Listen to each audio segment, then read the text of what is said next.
Muy buenos días para todos.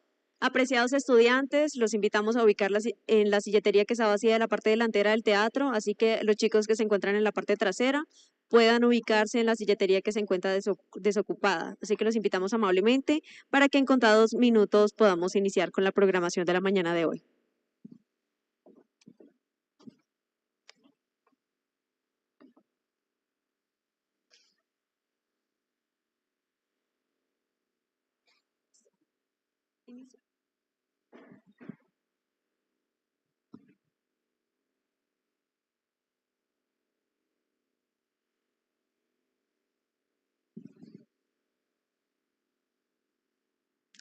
Muy buenos días. Sean todos y todas cordialmente bienvenidos al 12º Encuentro Internacional de Jóvenes Investigadores del programa de Lenguas Extranjeras, un evento académico e investigativo que reúne a nuestros estudiantes, docentes e invitados nacionales e internacionales en un espacio de reflexión, diálogo y producción académica. Este encuentro, que celebra ya su 12ª edición, se consolida como un escenario para promover el intercambio de experiencias investigativas, reflexiones pedagógicas e innovaciones en la enseñanza y el aprendizaje de lenguas extranjeras, fortaleciendo una comunidad académica comprometida con el rigor, la creatividad y la proyección internacional. Hoy celebramos con orgullo los 15 años de creación del Grupo de Investigación en Lenguas Extranjeras GRILETS, un recorrido construido con la dedicación y el compromiso de docentes y estudiantes que han aportado de manera significativa al crecimiento investigativo de nuestra licenciatura. Este encuentro representa una valiosa oportunidad para fortalecer la cultura investigativa, visibilizar el trabajo de los estudiantes y docentes investigadores y articular sus aportes con las prácticas pedagógicas desarrolladas en el aula.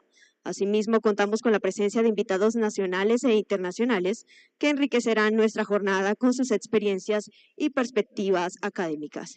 Queremos a continuación saludar a los miembros de la mesa principal, a la doctora Surgey Bolívar Caicedo, representante del CIFA, a la doctora Claudia Judith Mosquera Muñoz, directora del Departamento de Lenguas y Comunicación, a la profesora Miriam Edilma Gómez Filigrana, directora del Grupo de Investigación CIEL, a la profesora Lucy Durán Becerra, coordinadora del semillero CILCE, al profesor Oscar Fernando Acevedo Campo, coordinador del semillero SILEX, a la profesora Judith Cecilia Albarracín Trujillo, directora del Grupo de Investigación en Lenguas Extranjeras, GRILETS.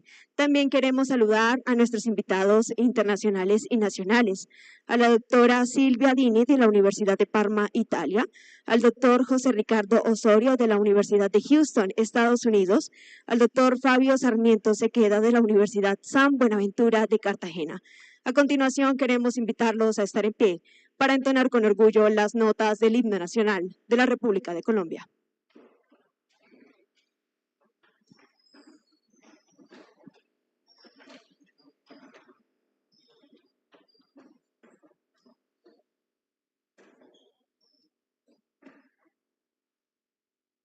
Oh gloria inmarcesible, oh júbilo inmortal, en surcos de dolores, el bien germina ya, el bien germina ya. Oh gloria inmarcesible, oh júbilo inmortal, en surcos de dolores, el bien germina ya. Cesó la horrible noche, la libertad sublime derrama las auroras de su invencible luz. La humanidad entera, que entre cadenas vive, comprende las palabras del que murió en la... A continuación, con gran sentido de pertenencia por nuestra institución, entonaremos el himno de la Universidad de Pamplona.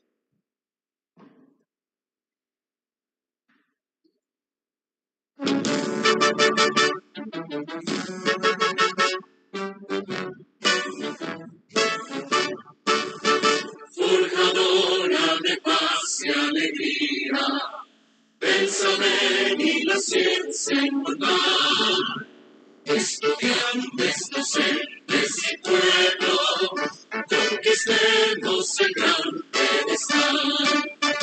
El coraje de un gran visionario, de Faría, su gran fundador, vislumbró otros mundos mejores. Disfrutemos con fe y con amor, juventud de valores innatos, que trabaja con fuerza y amor, interpreta con gusto y certeza los senderos de luz y esplendor, forjadora de paz y alegría, del saber y la ciencia inmortal. Estudiantes, docentes y pueblo, conquistemos el gran pedestal. Fomentemos cultura y progreso, con valor y coraje sin par, porque el mundo se encuentra vacío y nosotros debemos triunfar. Marcharemos con paso seguro, juventud de esperanza y saber, que puliendo conductas preclaras rememoran el bien del ayer, forjadora de paz y alegría, del saber y la ciencia inmortal. Estudiantes, docentes y pueblo, conquistemos el gran pedestal. Pueden tomar asiento. A continuación, invitamos a la representante del Comité de Investigaciones de la Facultad de Educación CIFA, a la doctora Xii Bolivia Caicedo Villamizar, quien dirigirá unas palabras a los presentes.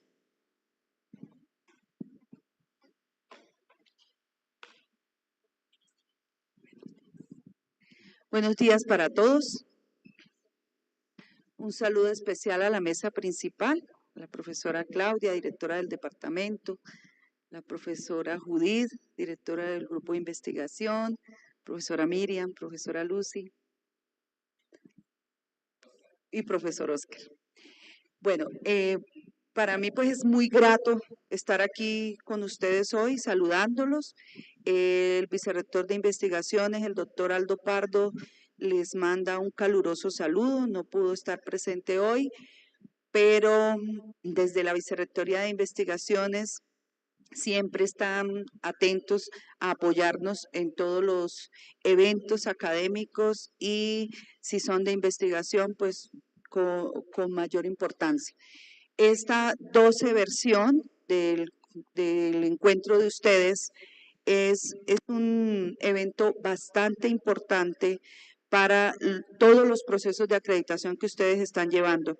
Ustedes son un programa acreditado de alta calidad que merece, que requiere de estos eventos académicos y felicito a los organizadores porque siempre están pendientes, siempre están atentos, trabajando con los semilleros de investigación.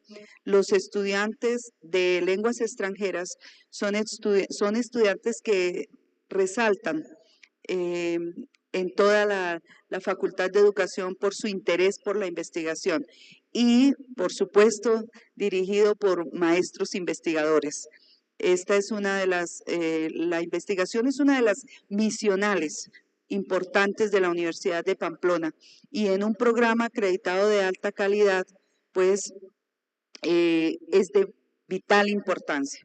Entonces, felicito a los organizadores, felicito a los estudiantes que hacen parte de todos los semilleros de investigación y a los profesores por despertar el interés por la investigación en lenguas extranjeras. Les deseo éxito en esta jornada y muchas bendiciones.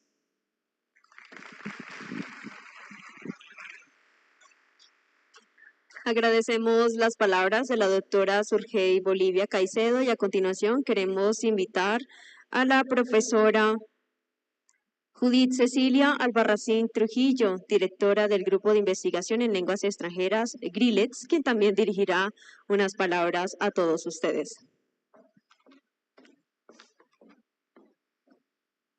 Muchas gracias. Muy buenos días a todos y todas. Welcome to the 12th International Congress of Foreign Language Undergraduate Researchers. Bienvenue à la 10e Rencontre Internationale de Jeunes Chercheurs en Langues Extranjeras. Reciban un cordial saludo en nombre del Grupo de Investigación en Lenguas Extranjeras GRILES y del colectivo docente de nuestra licenciatura. Es para mí un honor darles la bienvenida al 12º Encuentro Internacional de Jóvenes Investigadores del Programa de Lenguas Extranjeras, un espacio que celebramos con profundo orgullo académico y con la convicción de que la investigación es el corazón que impulsa el crecimiento y la transformación de nuestra comunidad educativa. Hoy celebramos no solo la 12ª edición de este encuentro, sino también los 15 años de trayectoria del Grupo de Investigación GRILES. Nacimos en el 2010, 2025. Han sido años de dedicación, de retos, de aprendizaje colectivo y de compromiso con la investigación formativa, que ha permitido posicionar a nuestro programa como un referente en la región y en el país. Este congreso es un espacio para compartir saberes, para dialogar, para aprender y para reafirmar la importancia de investigar desde las aulas en lenguas extranjeras. Es una oportunidad para que nuestros jóvenes investigadores proyecten su trabajo, construyan redes académicas y continúen transformando su realidad educativa y profesional. Les deseo una jornada enriquecedora, llena de inspiración, de descubrimientos y de crecimiento académico. Que este encuentro siga siendo un escenario para fortalecer nuestra comunidad investigativa y para impulsar nuestras iniciativas de proyección internacional. Welcome to the Congress, bienvenue au Congrès. Sean todos y todas bienvenidos. Muchas gracias.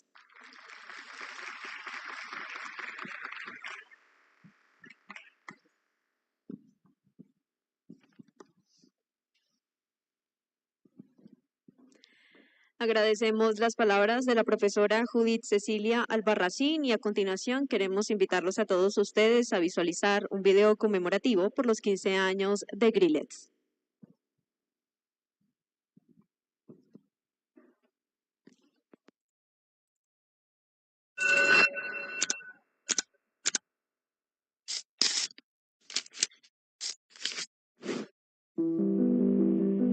Hoy, GRILEX celebra su trayectoria, su legado y el compromiso de quienes han hecho parte de esta historia. Gabriel Cote Parra, profesor de la licenciatura en Lenguas Extranjeras, Inglés-Francés. Luego de haber completado mis estudios doctorales en la Universidad de Nebraska en Estados Unidos, invité al colectivo docente del programa a iniciar un trabajo de reflexión en torno a un grupo de investigación. Esta invitación fue aceptada por las profesoras Zulimay Camacho, Lucy Durán, Magdalady Martínez Cáceres, Verónica Arciniegas Vera y la profesora Judith Albarracín Trujillo. En torno a ese trabajo inicial, nos dedicamos a reflexionar sobre los procesos y lo que implica la formación de docentes competentes en lenguas extranjeras.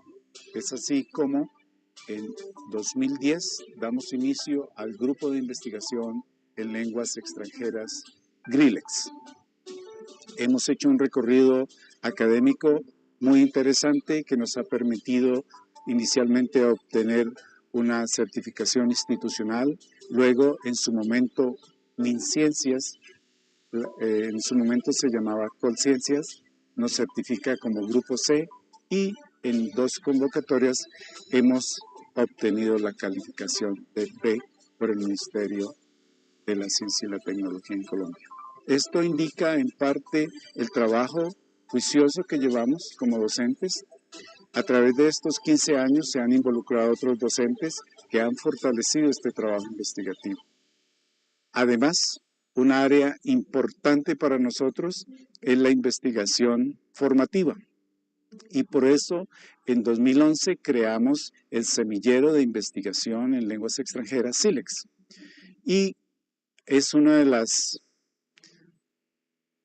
innovaciones, es una de las iniciativas que nos ha permitido formar en habilidades investigativas a un grupo bastante importante de docentes en lenguas extranjeras.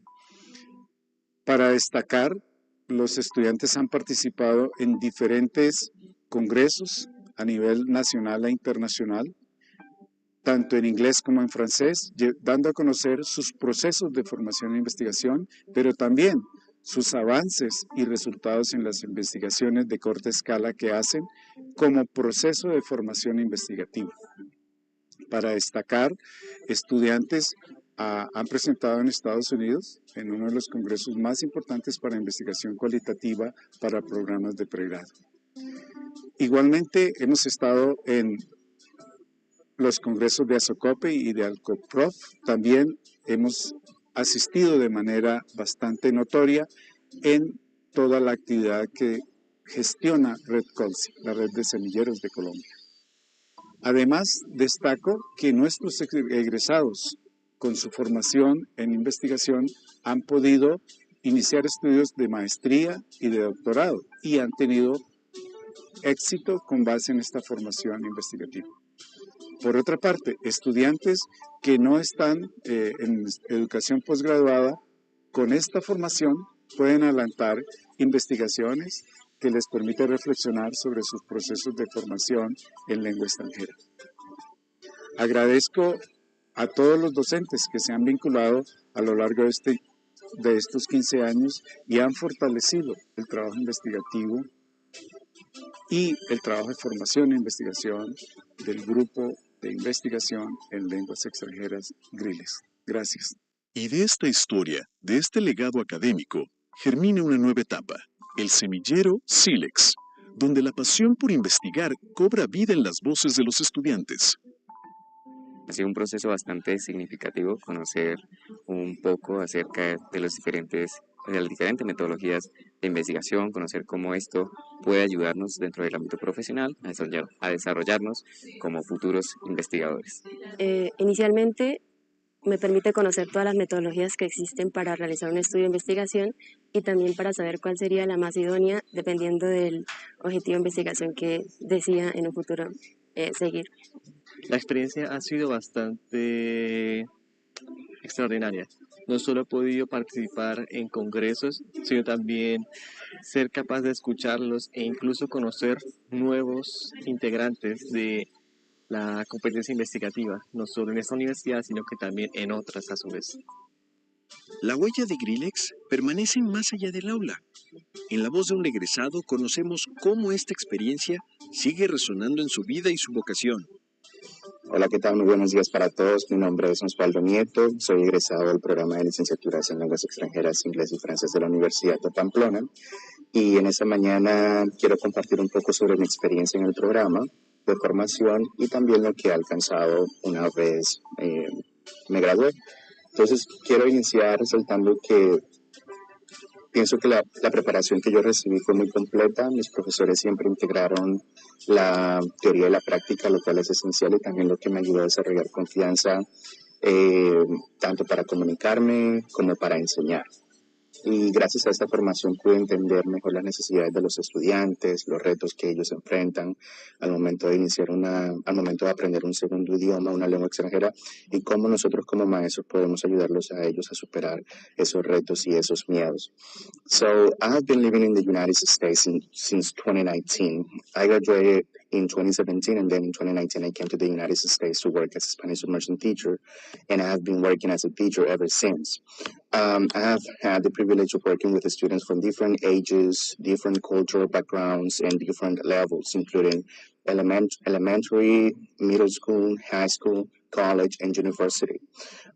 So that training that I received, that orientation, that knowledge that I got while pursuing my bachelor's at the University of Pamplona was critical. It was essential because I was able to transition successfully into graduate studies in the United States, like the skills and also the habits and the academic discipline I developed while pursuing my bachelor's played an essential role. So today, um, as of today, I have completed 2 master's degrees here in the United States, one in TESOL, teaching English to speakers of other languages, and another in English with a concentration in literature. So, and I strongly believe that this wouldn't have been possible without that support, without that instruction that I received while enrolled in the program.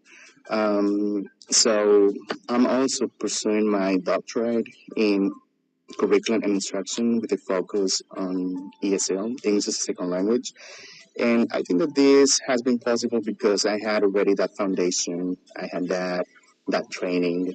Because it's not easy to move to a different country and deal with a different culture, different beliefs, behaviors. And I was already prepared when I got here. I was already ready to face those challenges because I had already worked on that while enrolled in the program, especially when taking I think that the name of the course was the name of the course was culture. It was related to culture and also when in research in research class.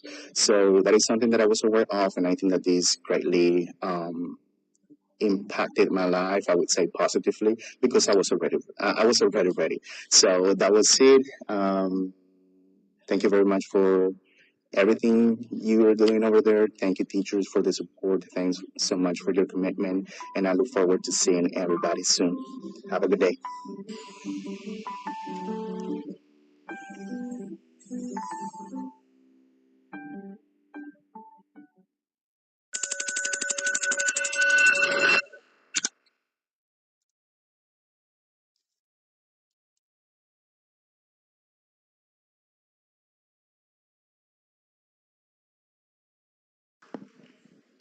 All right. Good morning.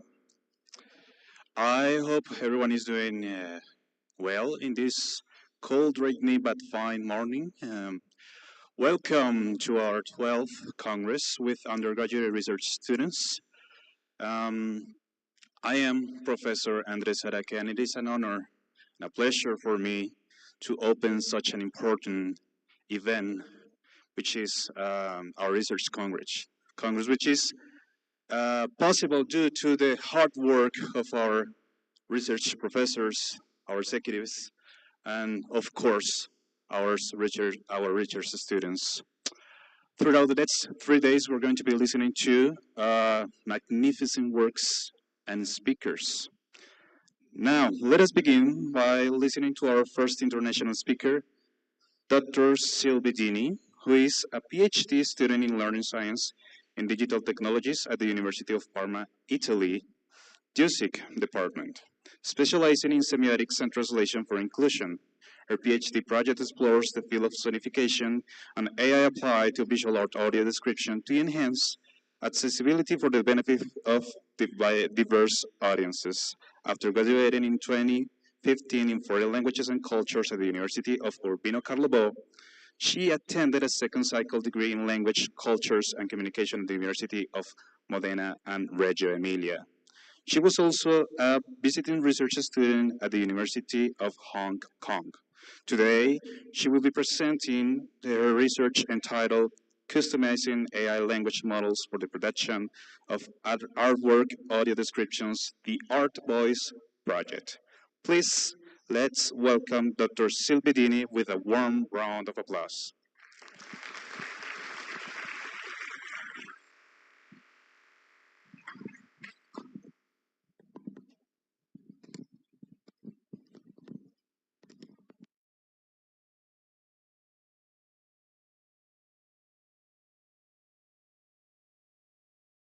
Share my screen with my slides.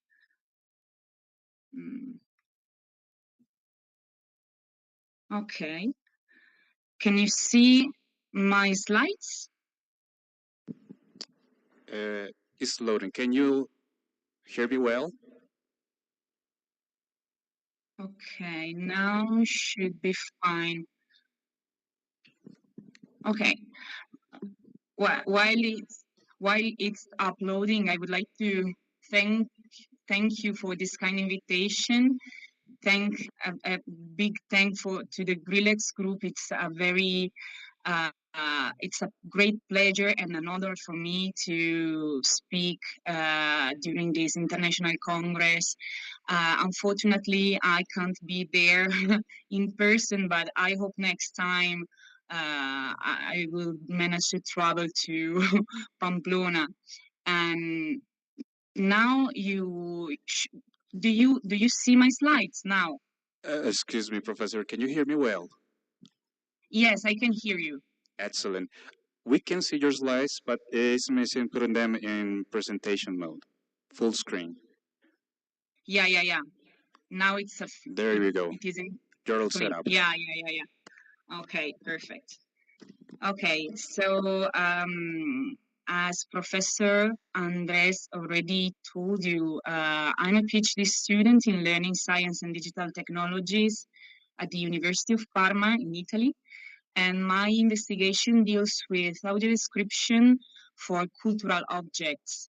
So I'm investigating in particular the area of sonification, so multisensory application to audio description. And now I am also exploring the application of AI to improve the quality of audio description. And today I have the great pleasure of presenting our latest project, which is called Art Voice, which is a GPT-based chatbot customized to assist translators in producing high-quality audio descriptions of artworks for the benefit of, but not limited to, the visually impaired and blind audience in the museum. In fact, within museum context, audio description represents a crucial tool to provide access to a diverse audience by translating visual content into spoken narratives. So today I will go through these following contents. I will give you a brief introduction on audio description. I will state our research questions. I will explain our methodology and the stages of the project. I will show you some results obtained by using AI and our future lines of implementation. But let's define what the audio description is. With the term audio description, we refer to the acoustic verbal description of the visual elements of any cultural product. Realized by intersemiotically translating images into words. It was first created as a support for visually impaired and blind audience, but actually it can represent guided looking for sighted visitors as well as part of inclusive design approach. It involves the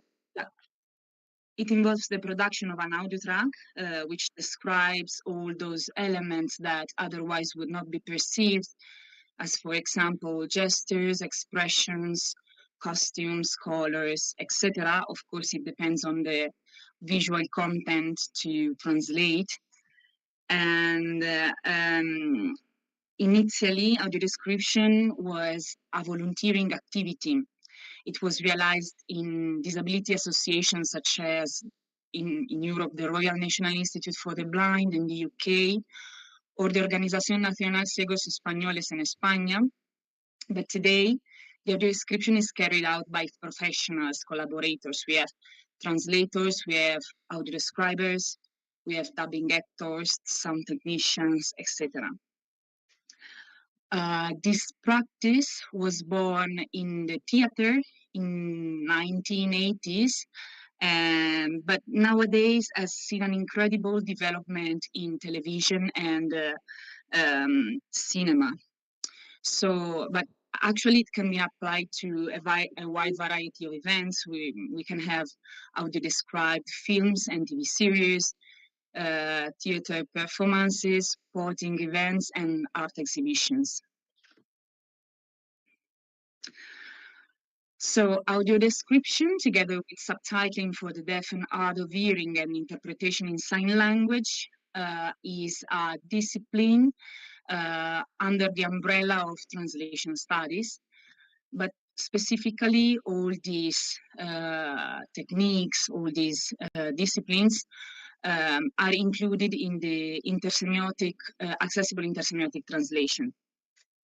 Why? Because first of all, to develop an audio description, the translator must carry out a semiotic analysis of the source text, that is, in our case, the image.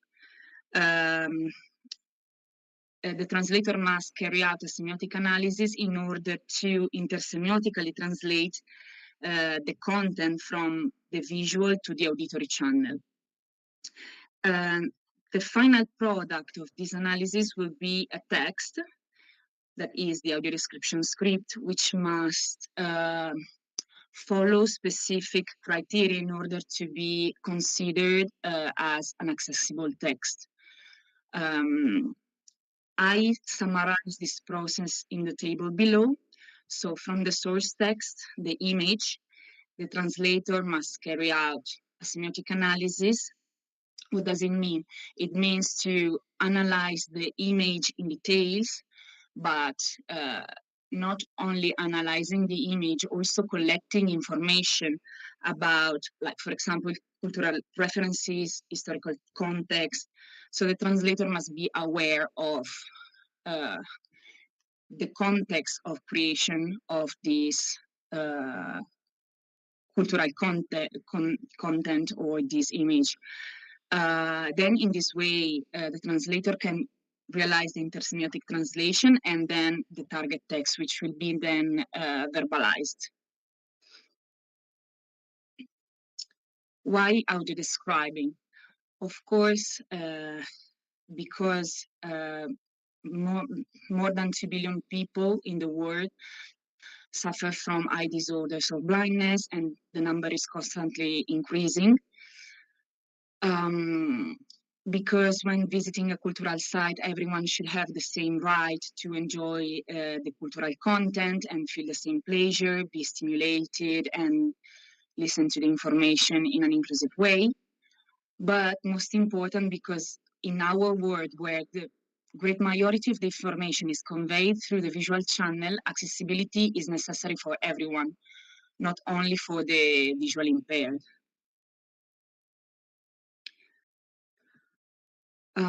So what can we audio describe? As I mentioned, a DAD can be applied to both static and dynamic products. With static products, we refer to, for example, nature parks, paintings, sculptures, monuments, buildings, etc. While with dynamic products, we refer to movies, TV series, plays, musicals, but also video games and sport events. What's the difference? The main difference relies on the interdependence between the source text and the target text, and subsequently in time constraints, because in dynamic products, the description must be integrated in the source text. It means that it is inserted between the dialogues and soundtracks, so it is subject to limitations.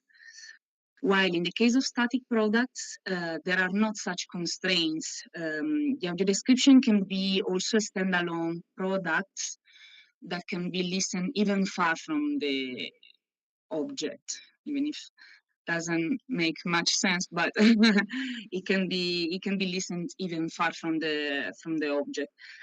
However, of course, it is advisable not to exceed with too much information. Usually 3-4 minutes is a recommended length for a recorded audio description. Okay, now I would like to show you a brief video of audio description for a dynamic product, which is a trailer for a movie that you must know, but in here it doesn't work in my presentation, so let me try to to share on YouTube.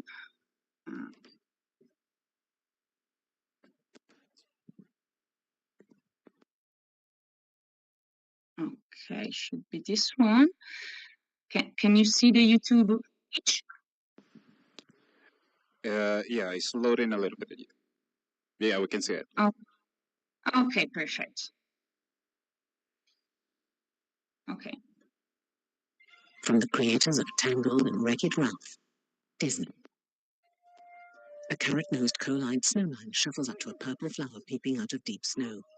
Ooh, hello. He takes a deep sniff. His nose lands on a frozen pond. A reindeer looks up and pants like a dog.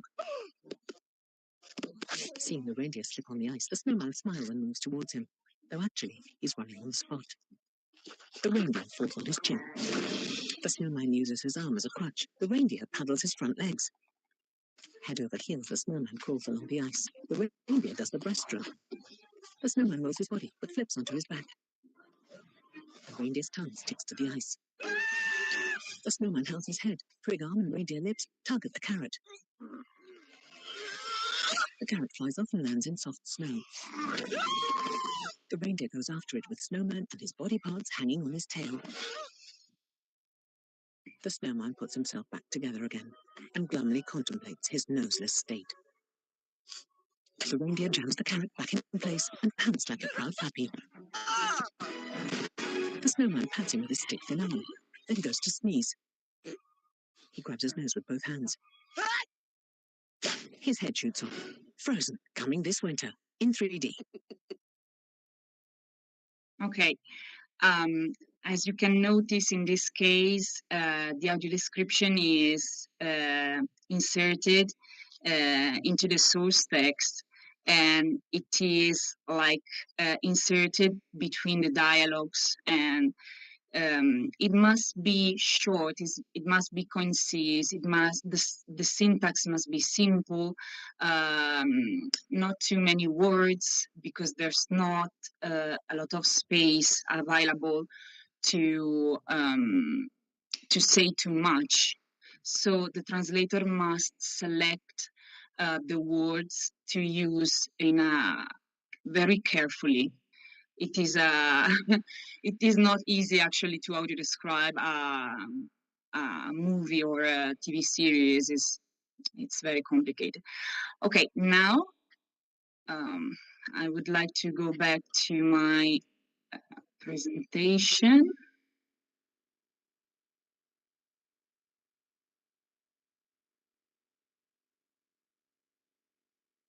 Okay.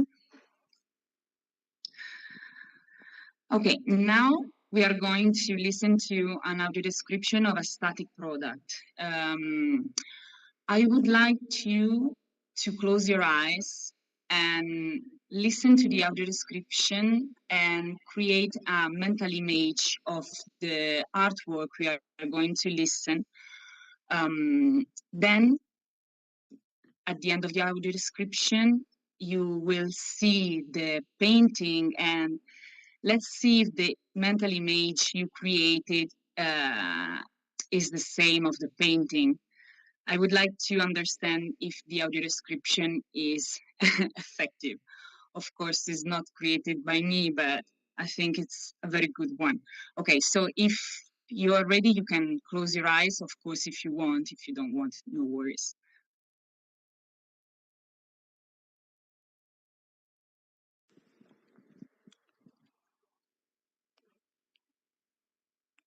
So everyone, if you mind, please close your eyes to listen to the audio. Can you hear? Not quite.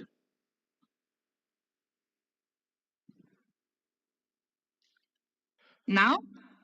No, would you mind trying to share your presentation again? Because I'm on another website. Maybe this is why. Or, Professor, if you want, we have the audio over here. We can play it over here live. Oh, yes. Thank you. Thank you so much. Yeah. That works? Thank you. Okay, just give us a second, okay? Yeah, Thank you. thanks.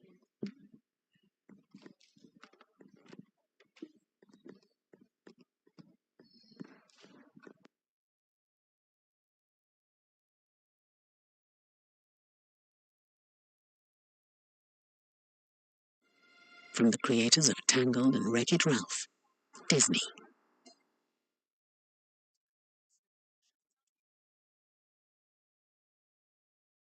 Painting 1. 0. 3 músicos. Pintado en 1921 por el There's the English version as well. Okay, can you listen? Did you listen to the audio? Yes, I can listen to the audio. Okay, we're ready to go then. Okay, thank you. 0. 3 músicos. Pintado en 1921 por el artista español Pablo Picasso. 1881-1973. Óleo sobre lienzo. 79 pulgadas de alto por 88 pulgadas de ancho. 2 metros 1 centímetro por 2 metros 23 centímetros. Esta pintura es grande, más o menos del alto de una puerta y un poco más ancha que alta. Muestra un espacio vacío de color marrón oscuro, similar al interior de una caja o al escenario de un teatro. El piso es de color marrón más claro. En el centro de la escena hay 3 músicos que miran hacia adelante. Las figuras ocupan prácticamente toda la composición.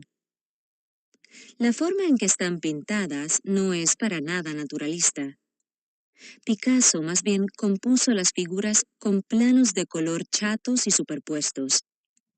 Da la impresión de que cortó muchos trozos de papeles de colores en formas geométricas y los pegó sobre el lienzo para formar una especie de collage o rompecabezas, aunque en realidad todo está pintado.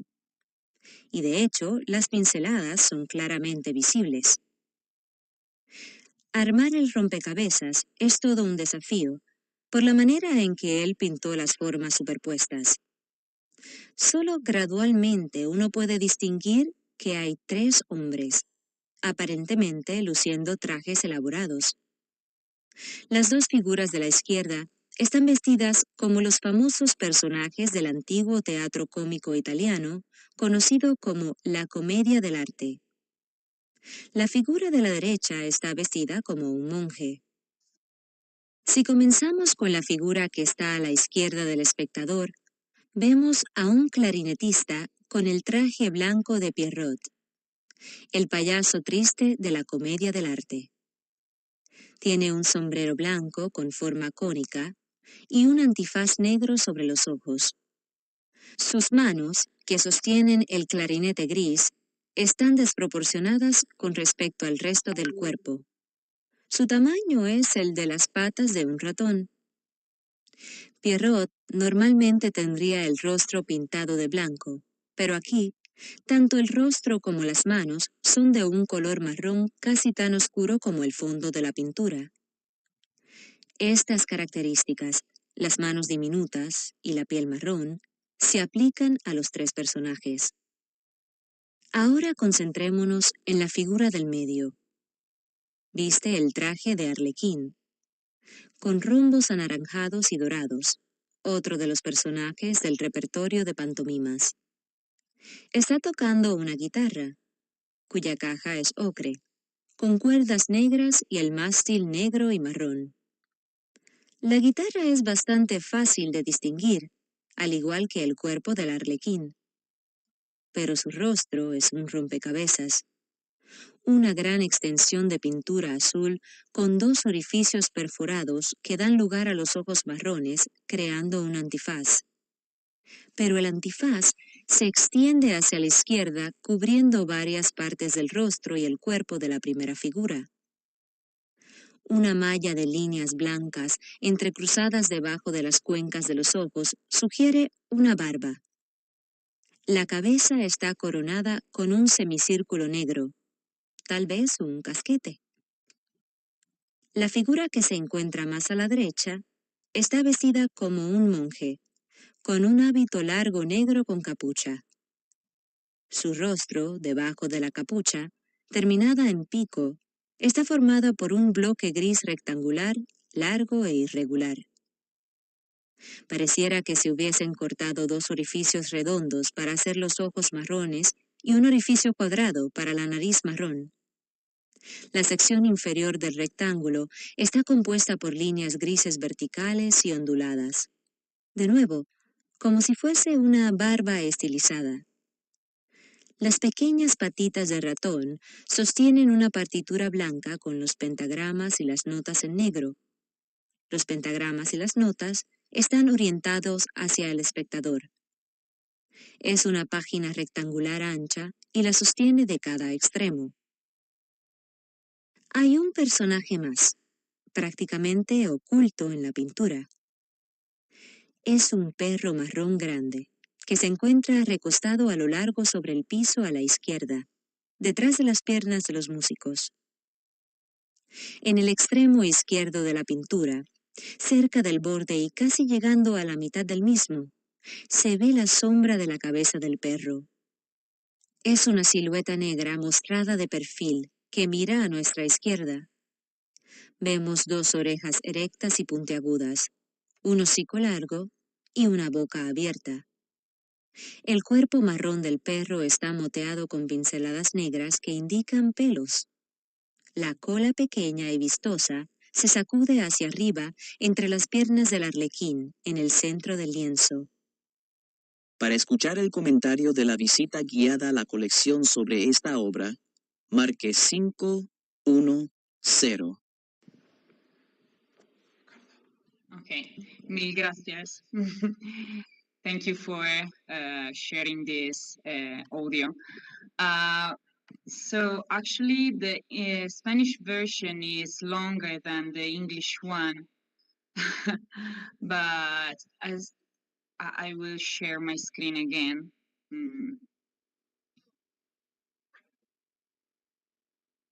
Okay, so this is the painting you just listened to.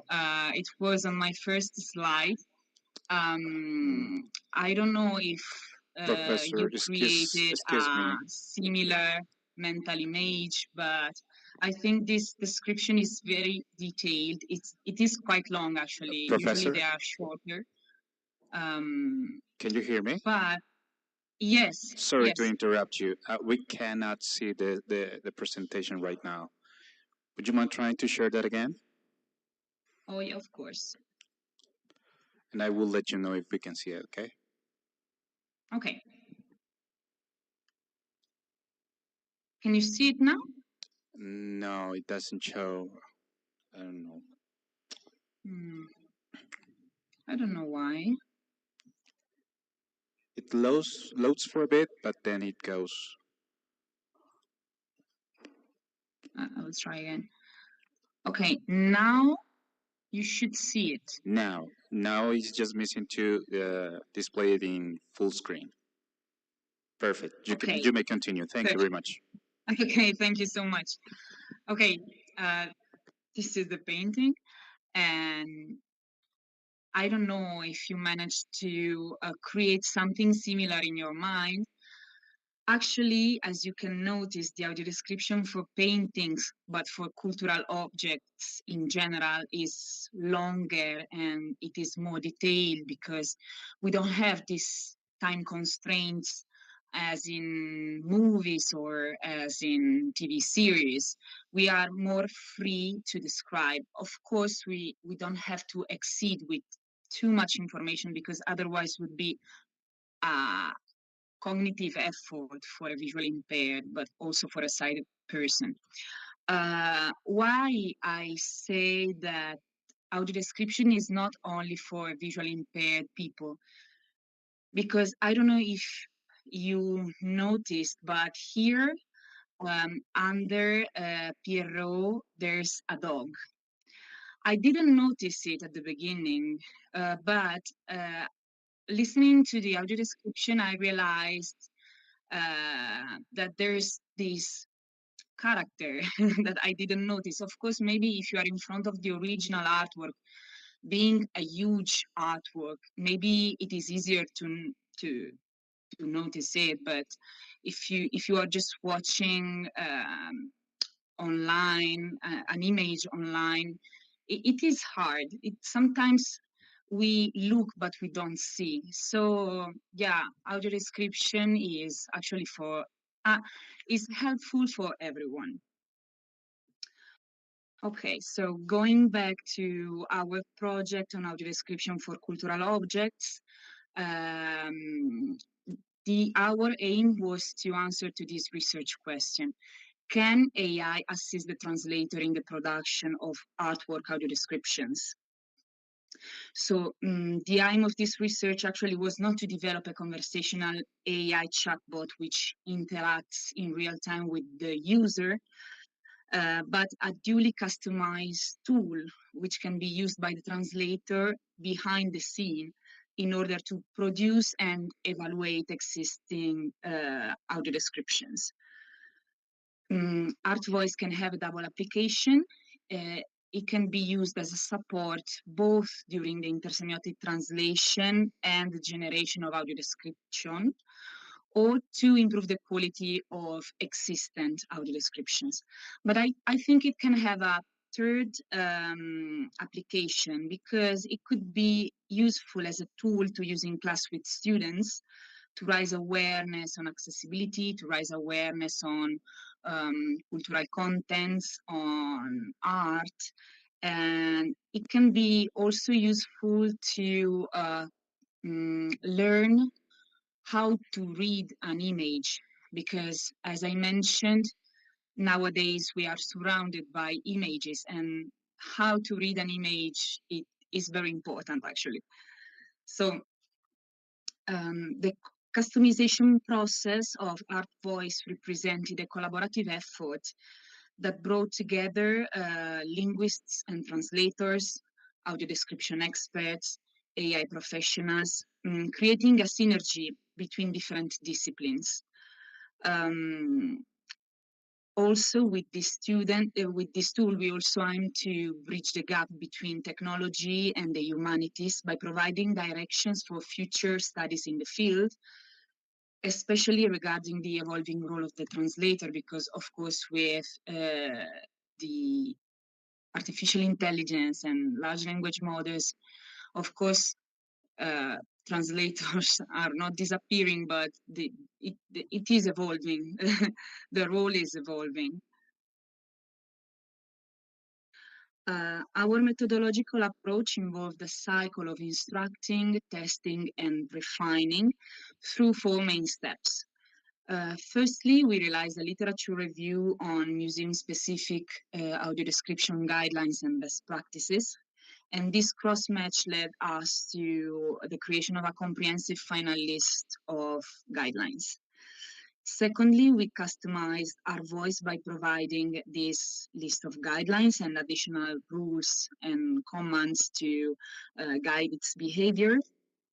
Thirdly, a testing phase involved the generation of audio description script, which we analyzed qualitatively by comparing them with the Museum of Modern Art audio descriptions.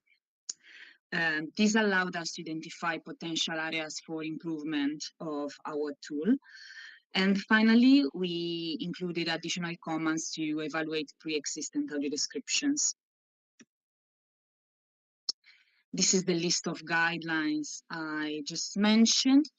Actually, I analyzed the museum audio description guidelines you can see on the left, and I summarized the main common points in this table, and I grouped them into 3 macro categories. The first one relates to the macro structure, thus ensuring coherence to the text.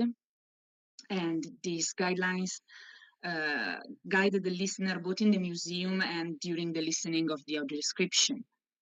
Then we have the microstructure, thus granting cohesion between words, sentences, and paragraphs. And finally, the third category relates to the multimodal delivery of artistic information, stressing the importance of engaging other sensing in forming the mental image of the artwork. These are the additional commands and instruction we gave to our chatbot.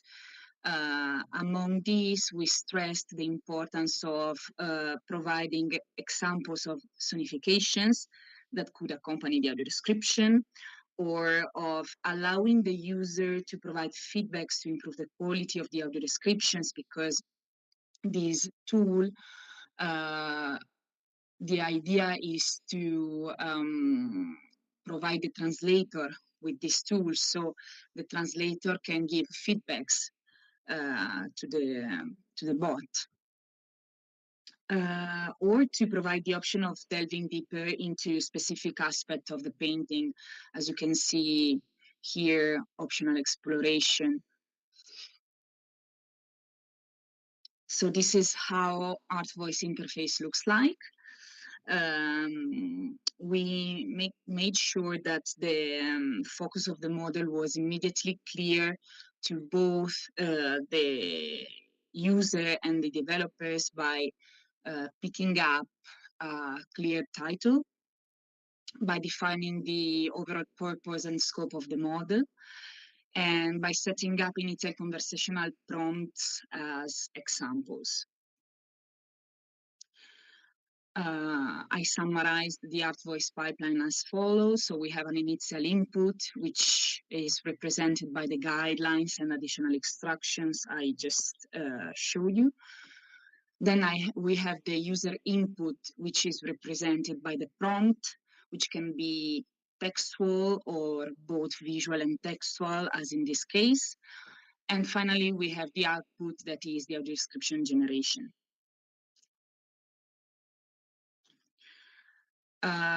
In order to test the generative capabilities of our GPT bot, initially we oriented our choice to famous pieces to ensure the availability of web-based data.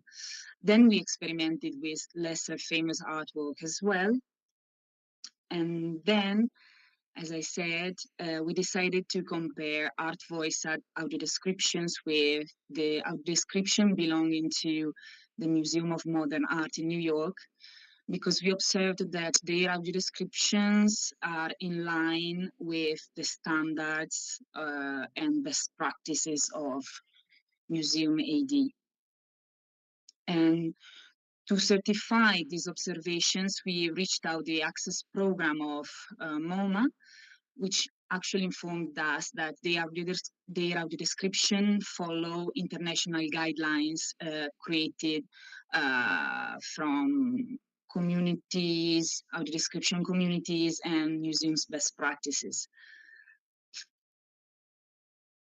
Okay, so going back to our three musicians, I will now show you some examples of the comparative analysis we realize on these two audio descriptions. The prompt we gave to our chatbot is the following: could you provide the audio description script of this painting? And we uploaded the image, suitable for a blind and visually impaired audience. So first of all, we noticed a similarity in the number of words. We have 668 words in MoMA audio description and 653 words in Art Voice audio description. Also, the structure of the audio description is overall coherent, because from point 1 to point 4, it describes the elements and the characters of the artwork, going from the general to the particular. Then from point 5 to point 8, it enriches the description with informations about, for example, the historical context and making reference to the artistic movements.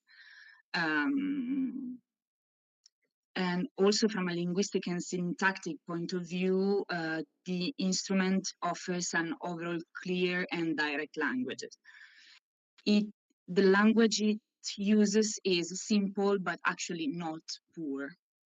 This is something we would like to stress. The language must be simple, but not poor. Okay, these are some representative sections of the audio descriptions. I will not go through everything because otherwise it would be too long, but I would like to focus on the introduction, because in the case of MOM audio description, the focus is placed on the artist. It says, the artist Pablo Picasso painted 3 musicians in 1921 using oil paint on canvas. In the case of art voice, the focus is on the painting. So this painting, titled 3 Musicians, was created by the Spanish artist Pablo Picasso in 1921. So it adds a geographical reference immediately. Then it says, it belongs to his synthetic cubist period and is displayed at the Museum of Modern Art in New York.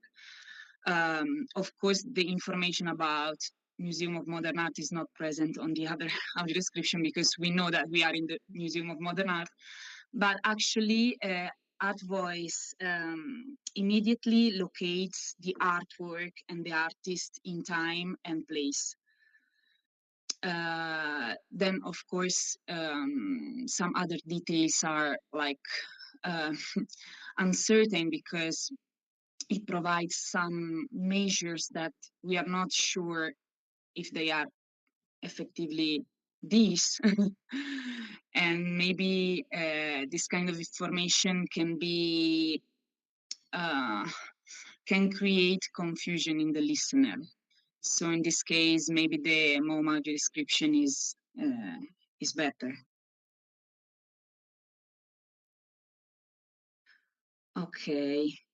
Regarding the comparison, we noticed, of course, some differences in cultural elements, some simplifications, and we made some revisions to the audio description. Like, for example, regarding cultural elements, we noticed that the MOM audio description provides a lot of information about the Commedia dell'arte, by saying that it is a form of Italian comic theater that was popular in Europe, etc. While Art Voice just mentioned the Italian Commedia dell'arte after the description of the characters, Pierrot and Arlequin. There is a great difference also in the description of the dog, the figure of the dog, because MOM audio description introduces a lot of description before presenting the character. It says, there's another character who almost disappears into the painting's dark brown background. At the bottom left, hidden on the floor behind the Pierrot's legs, is a large brown dog with wiry black hair. So the large brown dog is presented like in the middle of the paragraph. It could be confusing. It could create a great cognitive effort for a listener. While Art Voice immediately presents the characters. It says, a fourth figure, a large brown dog, is barely noticeable but present. And then it describes the character. So actually, after experimenting with our chatbot, we decided to add this additional command. So we told the bot to provide feedbacks on existing audio descriptions. Of course, always following audio description guidelines provided. And we also specified to provide positive reinforcement feedbacks at the beginning, emphasizing the strengths of the audio description, and then identify areas for improvement and give some suggestions for improvement. We experimented again with 3 musicians by Picasso. Among the strengths, of course, it underlines the adherence to museum guidelines, the fact that this audio description follows a clear and sequential structure. Each musician is described with specific and vivid details, etc. While among the areas for improvement, we see the need to simplify certain descriptions, some constructions that could be too long or too complicated to keep in mind while listening. So after these suggestions, we asked the bot to give us a new version of the MOM audio description, applying the suggestions it just gave us. So it simplified some syntactic construction like this one. Of course, in audio description, subordinate sentence is discouraged. So it proposed an active sentence like this one. Instead of this square-shaped painting, only a few inches larger than a king-size mattress, depict a group of 3 costume musicians holding instruments and sheet music. It simplifies the syntax by saying this large, nearly square composition depicts 3 costume musicians grouped closely together.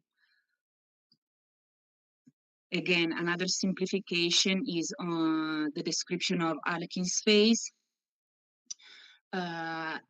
It gave us 2 versions. In the first version, it keeps the simile by keeping the figure of the puzzle, but introducing it with preposition like. In the second version, it compares it to a collage. This is another simplification. It is the description of the monk's ends. Here it just simplifies the syntaxes of the sentence. And this is the full text. Of course, I will not read everything, but it's just to show you the full text of the audio description revised by Art Voice. Okay, so to conclude, after experimenting with Art Voice and having as a starting point the framework proposed by Soler Gallego on accessible artwork translation, we actually advocate for a structured workflow model where the translator engages in a semiotic analysis of the artwork while collaborating with the artist, if possible, of course, drafts an initial audio description script and subsequently utilizes AI to refine the script. The revised version should be then evaluated by a blind control group to ensure accessibility before finalization. With regard to our research question, we can say that Art Voice revealed helpful in generating and evaluating audio description. Anyway, relying only on large language models can be risky. So the role of the translator describer is, of course, essential to ensure the quality of the audio description contents. Looking ahead, several areas for improvement could include the fine-tuning the system to minimize the risk of misinformation, delve deeper into the chain of thought prompting, conducing a user study to assess satisfaction, and experimenting with multisensory integration and sonification aspects. Okay, these are some references, and thank you so much for your attention.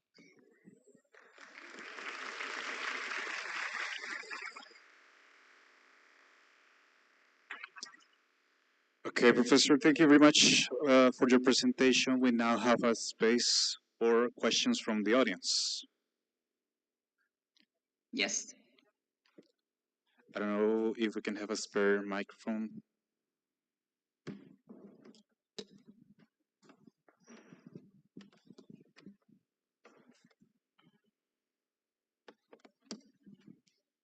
Any question from the audience to Professor Sylvie?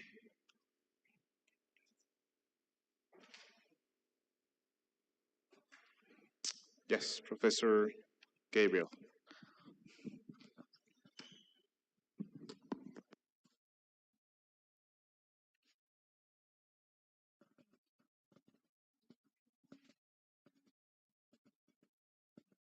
Hi, good morning, Professor Dini.